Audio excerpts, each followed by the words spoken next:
ফজরের আজান কেবল শেষ হয়েছে। তেহরানের আকাশ এখনও ধূসর। বৃষ্টির ফোঁটাগুলো কাচের জানালায় ধাক্কা দিচ্ছে। ছাদ থেকে পানি টুপটাপ শব্দে নিচে পড়ছে। আয়াতুল্লাহ আলী খামেনি তার ব্যক্তিগত স্টাডি রুমে বসে আছেন। সামনে এক কাপ ইরানি চা, টেবিলে খোলা কিছু ফাইল। ইরানের Islamic revolutionary guard corps IRGC আজ একটি গুরুত্বপূর্ণ ঘোষণার জন্য প্রস্তুত হচ্ছে। খামেনি ধীরে ধীরে ফাইলের পাতা উল্টালেন। প্রতিটা কাগজে নতুন প্রযুক্তির তথ্য, যুদ্ধের কৌশল এবং প্রতিরক্ষা শক্তির হিসাব নিকাশ লেখা। চোখ কিছুক্ষণ স্থির থাকলো একটা লাইনে, বিনা, কন্দিল আর বাইন। আকাশে আধিপত্যের নতুন নাম। খামেনি চায়ের কাপে চুমুক দিলেন। আলহামদুলিল্লাহ, তিনি তার রবকে ধন্যবাদ দিলেন। ইসলামিক রেভলিউশনারি গার্ড কর্পস নতুন করে 6টি ড্রোনের উন্মোচন করেছে। এগুলো শুধু নজরদারি বা হামলার জন্য নয়, বরং আধুনিক যুদ্ধক্ষেত্রে ইরানের নতুন শক্তি প্রমাণের জন্যও। উন্মোচিত ড্রোনের তালিকা ও বিশেষত্ব কি? বিনা, ছোট কিন্তু ভয়ঙ্কর। এটি কামিকাজে ড্রোন, যা নির্দিষ্ট টার্গেটে আত্মঘাতী হামলা চালাতে সক্ষম।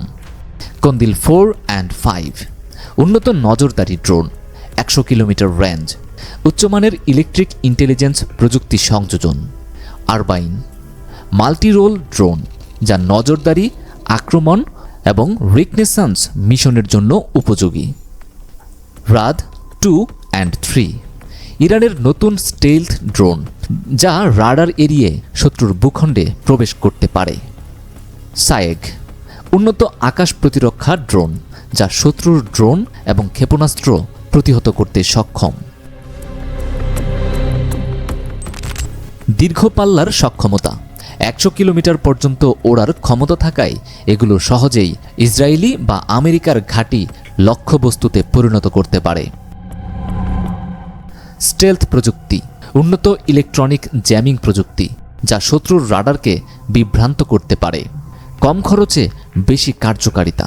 যুদ্ধ বিমান বা ক্ষেপণাস্ত্রের তুলনায় ড্রোন অনেক সস্তা, কিন্তু সমান কার্যকরী। স্বয়ংক্রিয় অপারেশন, বেশিরভাগ ড্রোন আর্টিফিশিয়াল ইন্টেলিজেন্স দ্বারা নিয়ন্ত্রিত, যা একসাথে বহু সংখ্যক ড্রোন পরিচালনা করতে সক্ষম। ইরানের এই ড্রোন প্রযুক্তি শুধু প্রতিরক্ষা নয়, আক্রমণের ক্ষেত্রেও বড় ভূমিকা রাখবে। এই ঘোষণার পরপরই যুক্তরাষ্ট্র, ইসরায়েল এবং সৌদি আরব উদ্বিগ্ন হয়ে পড়েছে। হোয়াইট হাউস থেকে জানানো হয়েছে, ইরান যদি এই প্রযুক্তি মধ্যপ্রাচ্যে বিস্তার করে, তাহলে নিষেধাজ্ঞার মাত্রা আরও বাড়বে। ইসরায়েলি প্রতিরক্ষা বাহিনী ঘোষণা দিয়েছে, আমাদের প্রতিরক্ষা ব্যবস্থা আরও শক্তিশালী করতে হবে, কারণ ইরানের ড্রোন বাহিনী আমাদের জন্য বড় হুমকি হয়ে উঠেছে। অন্যদিকে সৌদি আরব ও উপসাগরীয় দেশগুলো, এই অঞ্চলের দেশগুলো এরই মধ্যে মার্কিন প্রতিরক্ষা সহযোগিতার দিকে ঝুঁকছে, কারণ তারা হুথি বিদ্রোহীদের দ্বারা আক্রান্ত হওয়ার আশঙ্কা করছে। সকাল হয়ে গেছে। তেহরানের রাস্তায় মানুষের আনাগোনা শুরু হয়েছে। বৃষ্টি থেমে গেছে। আকাশ এখন পরিষ্কার। আয়াতুল্লাহ খামেনি জানালার পাশে বসে আছেন। সামনে খোলা একটি ফাইল, তার মধ্যে ইরানের সামরিক ভবিষ্যতের পরিকল্পনা।